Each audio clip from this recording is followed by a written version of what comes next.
నమస్తే. శ్రీ గురుభ్యో నమః. శ్రీమాత్రే నమః. ఆదిత్యాయ చ సోమాయ మంగళాయ బుధాయ గురు శుక్ర శనిభ్యే రాహవే కేతవే నమః. ప్రస్తుతం మనం డిసెంబర్ మాసంలోకి వచ్చాం. ఈ డిసెంబర్ మాసంలో మనం సహజంగానే ప్రతి మాస ఫలితాలు, పక్ష ఫలితాలు, వార ఫలితాలు చెప్పుకుంటూ ఉంటాం. కానీ కొన్నిసార్లు గ్రహాల యొక్క మార్పు అనేటువంటిది గతులు మారుతూ ఉంటాయి. గతులు మారడం అంటే ఉన్నటువంటి స్థానం నుండి వక్రగతిలో వెనక్కి వెళ్ళడం, ఉన్నటువంటి స్థితి నుండి అప్పటికే ఆ గ్రహాలు ఉన్నటువంటి స్థానాలు ఉచ్చస్థిత, నీచస్థిత ఇవన్నీ కూడా రకరకాలుగా ఉండడం వల్ల ఇలా మార్పు చెందినప్పుడు కొన్ని రకాలైనటువంటి ఫలితాలు అయితే ఉంటాయి. మరి ఆ రకంగా కనుక చూసినట్టయితే ప్రస్తుతం డిసెంబర్ 6వ తారీఖు నుండి 2024 డిసెంబర్ 6వ తారీఖు నుండి కుజుడు తను ఉన్నటువంటి స్థానం ఏది కర్కాటకంలో ఉన్నాడు. మరి ఎలాంటి స్థానం అంటే నీచ స్థానం. నీచ పొందినటువంటి కుజుడు ఇప్పుడు మళ్ళీ వక్ర గతిని పొందేటువంటి పరిస్థితి. ఈ కాలం అంతా కూడా ఎప్పటి వరకు ఉంటుంది అంటే ఫిబ్రవరి 24 తారీఖు 2025 వరకు ఈ వక్ర స్థితి ఉంటుంది. అంటే అక్కడ మిథునంలో ఉంటాడు. మళ్ళీ మిథునం నుండి మళ్ళీ వక్రత్యాగం తర్వాత మళ్ళీ కర్కాటకంలోకి వస్తాడు. ఇలా ఏ గ్రహమైనా అంటే కుజుడి యొక్క గమనం మనకు తెలుసు, దాదాపు 45 రోజులు. అలాంటి కుజుడి గమనం ముందుకు వచ్చి వెనక్కి వచ్చి అక్కడక్కడే తారసపడుతున్నట్టుగా మనకు గత కొంతకాలంగా చూస్తూ ఉన్నాం. మరి ఇలాంటి పరిస్థితుల్లో అసలు ఎలాంటి ఫలితాలు వస్తాయి అంటే ముందుగా మనం కుజుడిని చూడాలి. కుజుడిని చూసినట్టయితే కుజుడు అంటే మనకు తెలుసు భూమి పుత్రుడు. కుజుడు ఒక సిస్టమాటిక్ ప్లానెట్, క్రమశిక్షణకు మారిపోయారు, ఒక సైన్యాధ్యక్షుడు అని మనము ఆ గ్రహాల యొక్క కుటుంబంలో చెప్తాం. ఏదైనా సరే ఒక వారియర్. కాకపోతే అనువుకాని సమయంలో కోపం వస్తుంది, అనువైనటువంటి సమయంలో ఒక సరి అయినటువంటి ఆలోచన శక్తి ఉంటుంది. ఇవన్నీ కూడా మనకు కుజుడిలో కనిపించేటువంటి లక్షణాలు. మరి ఈ లక్షణాలన్నీ ఉన్నటువంటి కుజుడు ఇప్పుడు ప్రస్తుతం అంటే డిసెంబర్ 2024 6వ తారీఖున వక్రగతి చెంది దాదాపుగా ఫిబ్రవరి వరకు, వచ్చే సంవత్సరం ఫిబ్రవరి అని చెప్తున్నాం కదా, అక్కడి వరకు మరి ఇందులో ఈ వెనక్కి వెళ్తూ ఉన్నాడు. ఇలా వెళ్ళినప్పుడు ఏమైనా శుభ ఫలితాలు ఉంటాయా, అసలు ఒక్కొక్క రాశి వారికి ఎలా ఉంటుంది అని చూస్తే ఇక్కడ కొన్ని మనం ఒక విషయాన్ని మాత్రం చెప్పొచ్చు. ఎప్పుడైనా ఏ గ్రహమైనా ఎక్కడైనా నీచ పొందిన తర్వాత నీచలో ఉంది, నీచ స్థానంలో ఉంది. ఈ నీచ స్థానంలో గనక వక్రగతి పొందితే దాదాపు అది ఉచ్చ స్థానానికి ప్రతిఫలంగా ఉంటుంది. దాదాపు ఉచ్చస్థితిలో ఉన్నప్పుడు ఏ ఫలితాలు అయితే ఇస్తుందో ఆ ఫలితాలు ఇవ్వగలిగే శక్తి ఆ గ్రహానికి వస్తుంది. మరి ఆ రకంగా చూసినట్టయితే ఇప్పుడు ప్రస్తుతం మరి కుజుడు ఏమేమి శుభ ఫలితాలు ఇస్తాడు, ఏ రాశి వారికి ఎలా ఉంటుందో 12 రాశుల వారి యొక్క ఫలితాలను చూద్దాం. తదుపరి రాశి తులారాశి.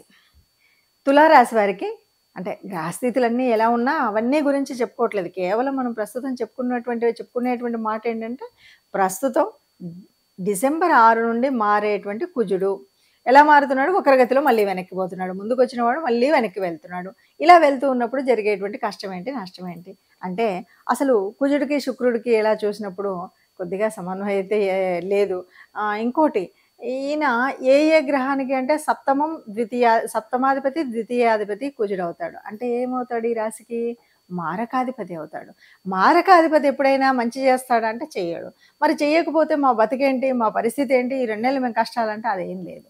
మరి ఎలా లేదు అంటే ఇక్కడ ఈయన ఏం చేస్తున్నాడు, వక్రగతిలో వెళ్తున్నాడు. కాకపోతే ఇక్కడ మీకు ఎక్కడ కష్టం వస్తుంది, ఎక్కడ నష్టం, ముందు జాగ్రత్తగా మీరు చేయాల్సినటువంటి పని ఏంటి అంటే ఒకే ఒక్క విషయంలో చాలా జాగ్రత్తగా ఉండాలి. ఒకటి, ఆర్థిక పరంగా అంటే 2వ స్థానం కదా, ఆర్థిక పరంగా నువ్వు డబ్బును వృధా చేయకు. ఎందులో పెట్టుబడి పెడుతున్నా ఆలోచించి ఆచితూచి పెట్టు. అది వ్యాపారం అవ్వని, షేర్స్ అవ్వనివ్వండి, ఇంకేమనివ్వండి, ఇంతకుముందు ఏదో లాభాలు వచ్చేసాయి కదని అడ్డదిడ్డంగా ఖర్చు పెట్టేయకండి. చాలా జాగ్రత్తగా ఉండండి. ఇక 7వ స్థానం, ఇది వివాహ స్థానం, భార్యాభర్తల సంబంధ స్థానం. ఇక్కడ ఇంతకు ముందు కాకుండా ఇప్పుడిప్పుడే వివాహ సంబంధాల కోసం ప్రయత్నం చేసేటువంటి వాళ్ళు ఉంటే జాగ్రత్త. అసలు ఈ ఫిబ్రవరి తర్వాత ప్రయత్నం చేసుకుంటే మంచిది అని నా సలహా. ఇంతకుముందు మీరు ప్రయత్నం చేసి ప్రయత్నాన్ని ఫలించకుండా బాధపడే పరిస్థితి వస్తుంది ఈ సమయంలో కనుక చేస్తే. కాబట్టి వివాహ ప్రయత్నాలు మానేయండి. మరి వివాహ ప్రయత్నాలు కాదండి, వివాహం అయింది. ఎందుకో కొంచెము ఈ మధ్య మా ఆవిడతో సరిగ్గా లేదు, మా ఆయనతో సరిగ్గా లేదు అనేటువంటి ఆలోచన ఉన్నటువంటి వాళ్ళు కాస్త సమన్వయంగా ఉండండి.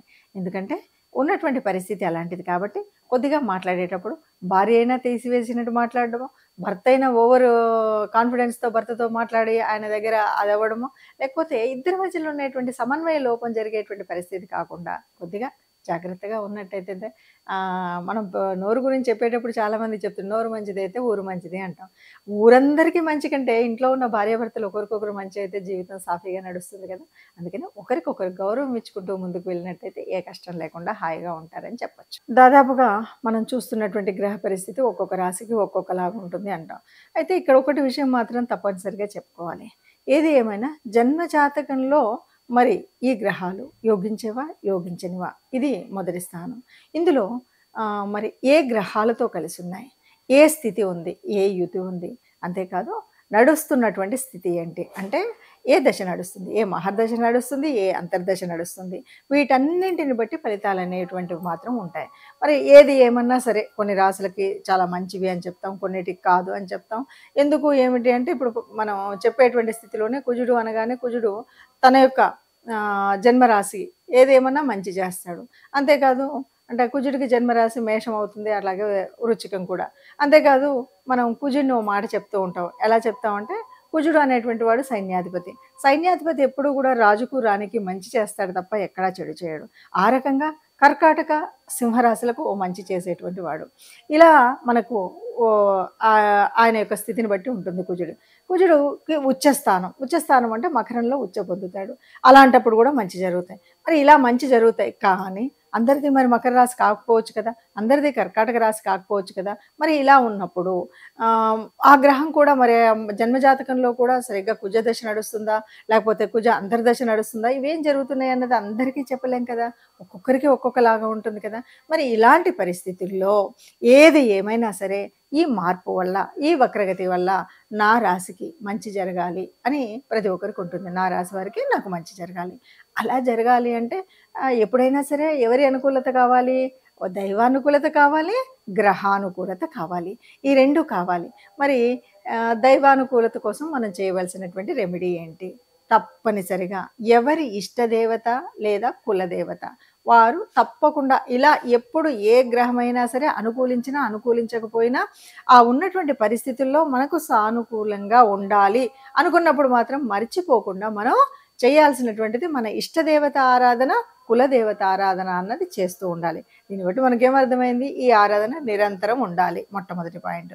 ఇక రెండవది కుజుడు అనగానే కుజుడి యొక్క అధిదేవత మనకి సుబ్రహ్మణ్య స్వామి. కుజుడి రూపం అనగానే మనం ఏం చేస్తాం? సుబ్రహ్మణ్య స్వామిని ఆరాధిస్తాం కదా. కుజుడి విగ్రహాన్ని యొక్క అనుకూలత కోసం మనం ఆరాధించేటువంటి దేవుడు సుబ్రహ్మణ్య స్వామి. సుబ్రహ్మణ్య స్వామి కాబట్టి ఇప్పుడు మనం ఏం చేయాలి అంటే మంగళవారాలు, అంటే ఇది భౌమవారం అని కూడా అంటుంటాం, కుజుడికి సంబంధించినటువంటి వారం. ఈ మంగళవారాల్లో సుబ్రహ్మణ్య స్వామి దేవాలయం ఎక్కడైనా మన వీధిలో కానీ మన దగ్గరలో ఉంటే తప్పనిసరిగా సుబ్రహ్మణ్య ఆలయానికి ఎప్పుడు ఈ వక్రగతి చెందుతూ ఉన్నప్పుడు తప్పనిసరిగా సుబ్రహ్మణ్య స్వామి ఆలయానికి వెళ్ళడం, అభిషేకం చేయించుకోవడం, అర్చన చేయడం ఇలాంటివి మనం చేస్తూ ఉంటాం. లేదు ఇవి దూరమైన ఏ పుట్టలో పాలు పోయడానికైనా వెళ్ళొచ్చు. మనం ఈ సుబ్రహ్మణ్య స్వామి ఆరాధన, ముఖ్యంగా సుబ్రహ్మణ్య షష్ఠి వస్తుంది కదా, ఆ షష్ఠిలో గనక సుబ్రహ్మణ్య స్వామి అభిషేకం చేయించినట్టయితే దాదాపుగా మనకున్నటువంటి ఈ చిన్న అంటే కొంచెంగా అటు ఇటుగా ఉంది అనేటువంటి, అంటే ఆ చిన్న అప్రమత్తతోటి ఈ రకమైనటువంటి నష్టం జరిగింది అని చెప్పేటువంటి వాళ్ళకు కూడా ఏ నష్టం జరగకుండా హాయిగా సాగేటువంటి పరిస్థితి ఉంటుంది. అందువల్ల సుబ్రహ్మణ్య షష్ఠి రోజు కానీ లేదు మీకు వీలైనప్పుడు ప్రతి మంగళవారం కానీ వెళ్ళడం, గుడికి వెళ్ళడం, ఆరాధించడం చేయండి. దీంతోపాటు మీకు నవగ్రహాల్లో ఉన్నటువంటి మరి కుజ స్తోత్రం వీలైనప్పుడు చదువుకోండి. లేదు ఆ చాంటింగ్ అనేది నిరంతరం చేయొచ్చు. ఇవేవి రావండి, ఇవేవి తెలియదండి, సుబ్రహ్మణ్య స్వామి ఆలయం దూరంగా ఉంది అని అనుకునేటువంటి వాళ్ళు తప్పనిసరిగా రెమెడీ కావాలి అంటే ఇంకొక పని కూడా చేయొచ్చు. విష్ణు సంబంధితమైనటువంటి దేవతల్లో ముఖ్యంగా నారసింహస్వామి యొక్క కథను ఆలకించడం గానీ, అంటే అవతారఘట్టాన్ని గనక మనం వినడం ఇలాంటివి గనక చేసినా, ఇవేవి గూడా లేదు నాకింకా ఏమీ రాదు అంటే విష్ణు సహస్రాన్ని వినండి. భక్తి శ్రద్ధలతో వినండి. ఎక్కడికి వెళ్ళినా వినండి. నిరంతరం విష్ణువుని ప్రార్థనలో ఒక తలంపుగా తలవండి. మనకున్నటువంటి ఏ రకమైన అంటే గ్రహరీత్యా మారుతున్నటువంటి స్థితి రీత్యా మీకున్నటువంటి మీ రాశి రీత్యా ఏదైనా చిన్న చిన్న అపాయాలో లేకపోతే చిన్న చిన్న ఒడిదుడుకులో వచ్చేటువంటి పరిస్థితి ఉంటే ఆ పరిస్థితి నుండి కాపాడగలుగుతుంది.